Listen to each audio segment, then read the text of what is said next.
Kamala Harris has a clip going viral from a rally that she did in Wisconsin, and if you haven't seen it already, I'm going to show it to you here. As she is advocating for abortion, someone in the crowd yells, "Jesus is Lord," and listen to her response. I then have a clip of JD Vance at a rally, also in Wisconsin, responding to what Harris did here. Check this out. And again, we're not going to be gaslighted on this. We remember Donald Trump hand-selected 3 members of the United States Supreme Court with the intention that they would undo the protections of Roe v. Wade, and they did as he intended. Oh, you guys are at the wrong rally.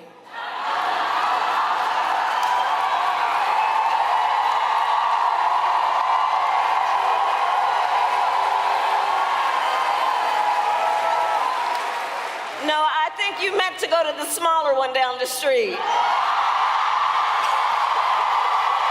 She's quick. She's quick there. Come on. Kamala Harris has struggled to respond to challenges off script and think on her feet effectively. She has struggled to be authentic. This moment, this response right here to "Jesus is Lord" is the quickest and sharpest that I've ever seen her respond. What does that tell you about her? What does that tell you about what she really thinks of Christians? She is very effectively anti-Christian. Now, here's JD's response. After shredding Harris for her ineffectiveness, he says something that every Christian needs to hear and consider before this upcoming election. Check this out. So I know all of you are praying for me, and I know we got a lot of Catholics for Trump. I see the signs here. Thank you, Catholics for Trump. And we got a lot of non-Catholics as well, and I just want to say, I know you're praying for me, and I really do appreciate it. I need those prayers every single day, but maybe spare a prayer for Tim Walz, because he's got to defend Kamala Harris, and that's the toughest job in American politics. Now, here's the thing about Kamala Harris, and man.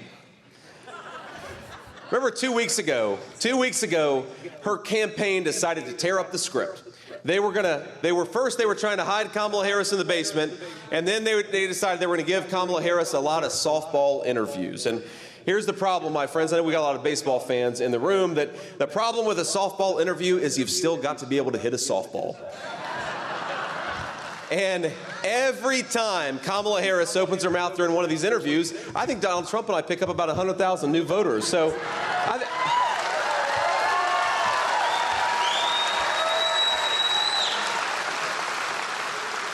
now, you've seen the polls. They suggest that Donald Trump and I have got the momentum. I don't believe the polls. I don't believe the polls when they're good.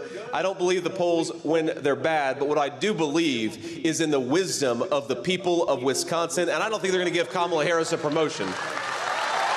America. People of America.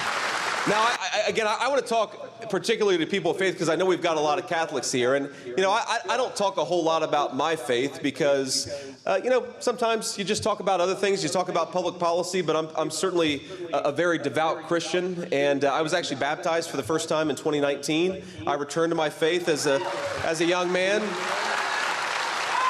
Got baptized. And I say this as a Christian, as a person who was baptized for the first time just a few years ago. There is something really bizarre with Kamala Harris's anti-Christian rhetoric and anti-Christian approach to public policy. I don't think that we've, that's right, Jesus is king, and I don't think that we've seen different response there.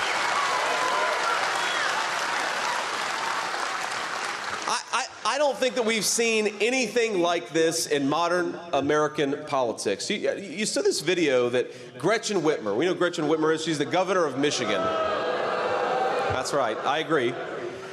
But Gretchen Whitmer does this really bizarre thing where she acts like she's given somebody communion, but it's a Dorito. And of course, Gretchen Whitmer isn't like a minister of anything, except for, a church I don't necessarily want to talk about. But Think about how sacrilegious that is. And think about how offensive that is to every person. Frankly, whether you're a person of Christian faith or not, Donald Trump and I are going to fight for your right to live your values, because that's what the First Amendment protects.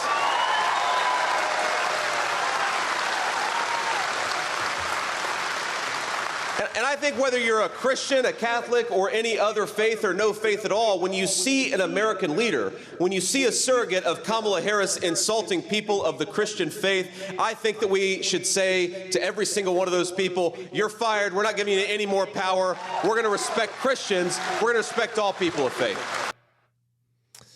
Yeah. The simple question for all Christians is this: how can you consider yourself a Christian and vote for Kamala Harris?